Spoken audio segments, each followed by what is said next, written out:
How's everybody doing? My name is Anthony Brian Logan, and today we got to talk about Texas and Mississippi dropping all virus regulations and restrictions. They will be 100% open. As of this time next week, Texas especially, shout out to Greg Abbott, they will be 100% open. So it won't be any more of this 25% capacity in the restaurant. You got to wear a mask here, you got to wear a mask there. That's all going to be gone. They will be 100% open for business. And I say it's about time. It is about time. A lot of other states have done this to a certain extent already. Florida is a famous example of this. They have little to no mask mandates. I mean, there are some talking about businesses and, okay, you got to wear a mask when you come in here. But the state of Florida does not have a mask mandate. There's no stay-at-home orders. Virginia, unfortunately, my home state, not where I live right now, fortunately, but unfortunately for them, I think they're the only state with a stay-at-home order still in March 2021. Today's Wednesday, March 3rd, 2021. We're almost at the 1-year anniversary of 15 days of slow to spread and flatten the curve. Okay, what we flattened is the economy, kids' education, prosperity, the election integrity. We flattened a whole lot of stuff like that. But have we really been able to combat the virus in a serious way? Not really. I mean, maybe like in New York, but in the rest of the country, no. The lockdowns have not really been working, okay? They did an approach in Sweden, which is similar to what they're going to do in other parts of the country and what they have been doing. Florida, prime example. They had just minimal things. Okay, if you want to wear a mask, if you want to distance, okay, cool. You can do that. But we're not just going to shut stuff down and make you stay at home and you can't work. We're not going to do that because the economy can't sustain it. People can't sustain it mentally, physically. You know, people are gaining 100 pounds. They're going to be the next contestant on My 600-Pound Life. We can't have that going on. We can't have obesity run rampant because people just staying at home, eating food, popping bonbons in their mouth, watching daytime soap operas. We got to get away from that. So we need health physically, mentally, economically, spiritually, all that good stuff. And you can't do that when you're pretty much locked up in your house without have committed a crime, right? So what Sweden has done works. What Florida has done works. What Georgia is doing, aside from Atlanta, has been working. So why not Texas, Mississippi, and other states? I mean, they may as well do that here where I live now in Tennessee because we're pretty much open. Okay, you go to restaurants, it's 100% capacity already. All right, you go to different places, people wear masks if they want to. Some do, some don't. It's a mixed bag. Like, it'll be a sign outside of a business that says masks are required, but you may see a handful of people wearing the mask and some aren't. And I'm seeing all kind of crazy masks. I'm seeing these big box filters from a 87 Chevy on people's faces. And then I'm seeing neck gaiters. I saw a white guy, a white man with a Crown Royal bag on his face when I was in Georgia a few days ago. So I'm seeing a variety of different masks, and I'm seeing guys that are wearing no masks. So rather than doing all this silly stuff and saying, okay, must I wear it? How about no mandate? And some are going to say, hey, AB, are you being irresponsible? I'm going to still wear my mask. I'm seeing all kind of weird things. I saw this Gadsden flag repurposed for mask proponents, talking about come and take it, and it has a mask in place of the cannon or the rifle or whatever. It's like, really? Nobody's coming to take your mask. Nobody's saying you can't wear the mask if you want to wear the mask. If your mask makes you feel safe, if it's a warm, fuzzy blankie, you can continue to wear it. That's fine. That's your choice. The whole point of rescinding the mask mandate is to say, if you want to wear a mask, if you want to distance, if you want to stay in your home, never to leave again, and you're able to pay for everything, then that's your prerogative. Go ahead and do it, right? That's your choice. See, that's America for you. We have freedom. We have to get back to freedom. Like my man Ted Cruz said, we got to get back to freedom. That's just pretty much long and short. So I'm definitely a fan of this. You got the vaccine out there if you want that too. I almost forgot about that part. If you want to wear a mask, go for it. If you want to distance, go for it. If you want to keep washing your hands, you should be doing that anyway. So keep doing that. If you want to get the vaccine that's out there. Okay. I mean, you could pretty much get a vaccine at CVS, Target, Walmart, wherever.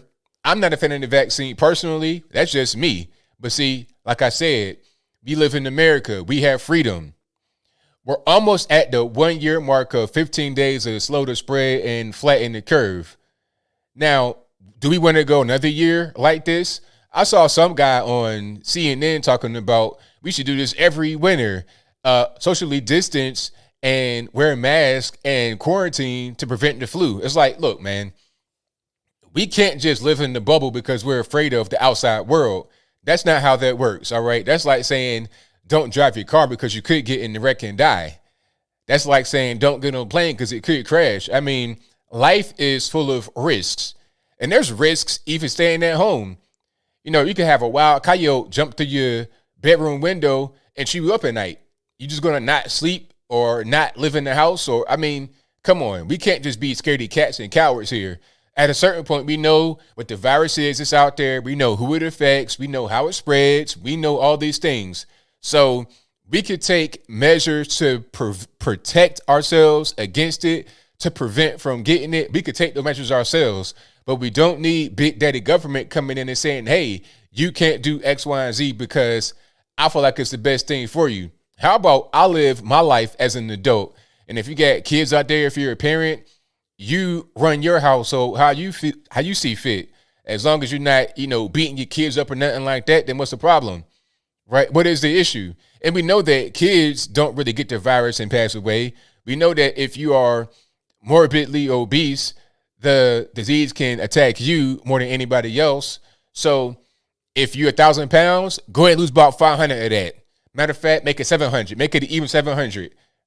Go ahead and lose that weight, tighten up, do better, and then you'll just have a better overall life, regardless of virus or no virus. But as I close, I want to say this. Shout out to Greg Abbott and all the other good governors out there, the mayors, police chiefs, everybody that are not going to play this mask game anymore. All right. Where I live at, my police chief early on in this pandemic said, we're not going to enforce this mask mandate. He got on TV and said that. And he had a mask on while he was saying it, meaning if you want to wear a mask, fine, great. We're not going to stop you from doing that. However, if you don't want to wear a mask, we're not going to, if they call the police and say, hey, we have a non-mask wearer, we're not going to make you put the mask on. We're not going to enforce the mask mandate. Now, shout out to my Canadian brethren. Hopefully you guys join the fun over here. Don't you guys have a thing called COVID jails? Do we have that over here in the States? I'm not really sure. But when you travel from abroad, you got to quarantine in one of these quote unquote COVID jails. Is it voluntary, involuntary? It seemed kind of involuntary and penitentiary. I don't like that. Let's not, just strip freedom away from people because people are afraid of what the virus could possibly do to them. Let's embrace freedom, embrace what makes America great, and keep America great. But I think I'll leave that right there for now. And what say you? Are you going to keep wearing your mask now that the mask mandate has been repealed in your particular state? Texas, Mississippi, Florida, wherever. If that's your viewpoint, let me know why in the comments below. Or are you glad that we are getting beyond this whole thing? Okay, we know what the virus is. We know what it does. All right, now let's move on with our lives. We can't just live our lives in fear, afraid of the virus, afraid of this, afraid of that. We can't live like that. All right, we see that the things that they were trying to do as far as the lockdowns, the shutdowns, the stay at home and all this and that, it was not sustainable. And in many ways, the lockdowns and the restrictions caused more of a problem to Americans than the virus itself. And like Trump was saying when he was talking about the virus when he was still the president, the so-called cure, the preventative measures cannot be worse than the virus itself. It's like taking medication for, a common cold. And they say side effects could be death, paralysis, blindness. It's like, wait a minute. I don't want to take all these kind of chances just for a common cold. All right, I can just, get some chicken noodle soup on super hot and sweat it out rather than taking this pill to where I could die from taking it. I think that the risks must be worth the reward. And I don't think the risk of losing your life, possibly the economy, the country, security, and all these things to prevent from catching this virus, which has a 99.9 whatever percent recovery rate, I don't think the risks are worth the proposed reward. But whatever your thoughts are, please let me know in the comments below. And that's all I got to say for this video. If you like what you heard, please comment, rate, share, and subscribe. Peace.